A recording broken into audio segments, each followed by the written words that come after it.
Hey guys, welcome back to C2 Vlogs. So I am Bhavna and here I am with another video for you all. तो आज इस video में हम लोग बात करेंगे उन सारे टॉपिक्स के बारे में जो रिसेंट एग्जाम में रीजनिंग से पूछे गए थे। वो सारे इंपॉर्टेंट टॉपिक्स को मैंने यहाँ लिख लिया है and then I will share it with you.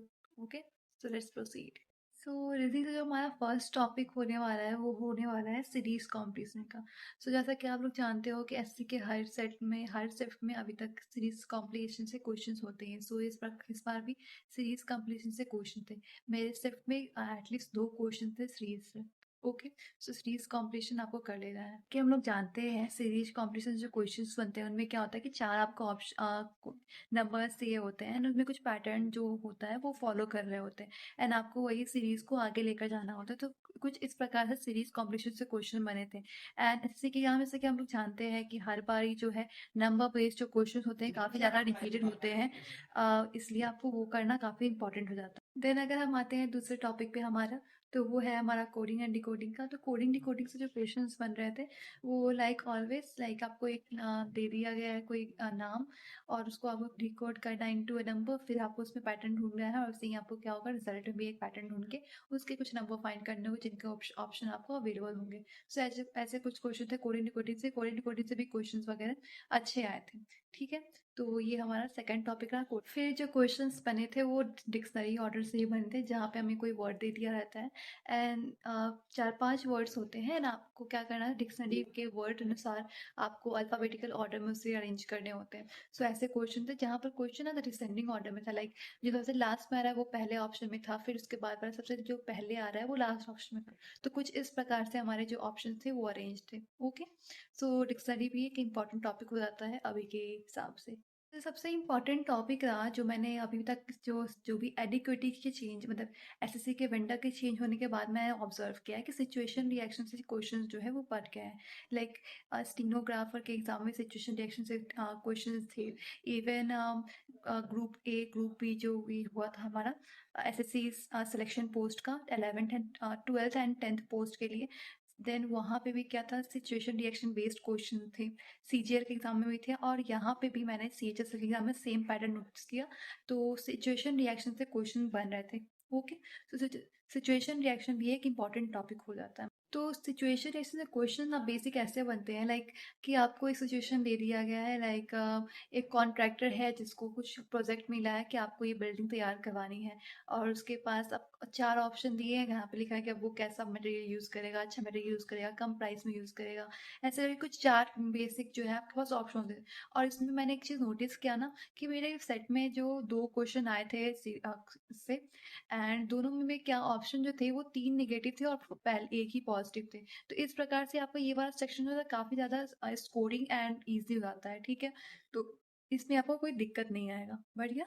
Then हमारा जो क्वेश्चन बना था वो एनालॉजी से था जहाँ पर लाइक एक वर्ड का रिलेशन दूसरे वर्ड से इस कुछ पैटर्न होता है उस हिसाब से होता है। तो आपको एक वर्ड दे दिया गया, बताइए कि ऑप्शन में से किसके साथ उसका पैटर्न सेम तरीके से मैच कर रहा है।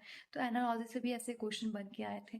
ठीक है, देन अगर आते हैं हम दूसरे टॉपिक पे तो वो है हमारा क्लासिफिकेशन। क्लासिफिकेशन में क्या होता है लाइक आपको 4 ऑप्शन दिए गए हैं, आपको बोलना होता है कि इनमें से कौन सा डिफरेंट है। तो आप सब में कुछ पैटर्न नोटिस करो एंड 3 के पैटर्न जो है वो आपको सेम मिलेंगे, एक का डिफरेंट मिलेगा। लाइक ऑड वन आउट है जैसा हम लोग बचपन में बना रहे थे, तो वैसा ही कुछ क्वेश्चन होता है क्लासिफिकेशन से। तो वो ऐसे भी क्वेश्चन बने थे हमारे सीएचएसएल के एग्जाम में। देन अगर हम बात करें डायरेक्शन की, तो डायरेक्शन से भी क्वेश्चन यस बन रहे थे वहाँ पे। डायरेक्शन से भी बेसिक क्वेश्चन आया था कि ए जो है लेफ्ट मुड़ रहा है आगे जाकर, फिर वहाँ से राइट मुड़ता है, फिर फाइनली एक और लेफ्ट मुड़ता है, वहाँ पे जाके वो अपने होम पे पहुँचाता है। फिर बताओ कि स्टार्टिंग पॉइंट से उसके होम का डायरेक्शन क्या था। तो ऐसे क्वेश्चन वहाँ बन रहे थे डायरेक्शन से भी। ठीक है, अब हम बात करते हैं तो रैंकिंग से। तो यस रैंकिंग से क्वेश्चन था, रैंक से बेसिक क्वेश्चन था कि मोहन का जो पोजीशन है स्टार्टिंग से 14th है और रिंकी का पोजीशन स्टार्टिंग लास्ट से 22nd है। तो बताओ कि रिंकी और मोहन के बीच में कितने बच्चे हैं। तो कुछ इस प्रकार से क्वेश्चन आए थे इससे रैंकिंग से भी। ठीक है, अब हम लोग बात करते हैं उन सारे टॉपिक्स की जो एग्जाम में नहीं देखे गए, लाइक मेरे सिर्फ में वो एग्जाम में नहीं आए थे। ठीक है, तो वो सारे टॉपिक्स कौन कौन से हैं। तो पहला है डाइस, फिर है हमारा cube, then clock, calendar, sitting arrangement, syllogism, blood relation, mirror and water image. So इन सब से ना क्वेश्चंस इस बार नहीं बने थे।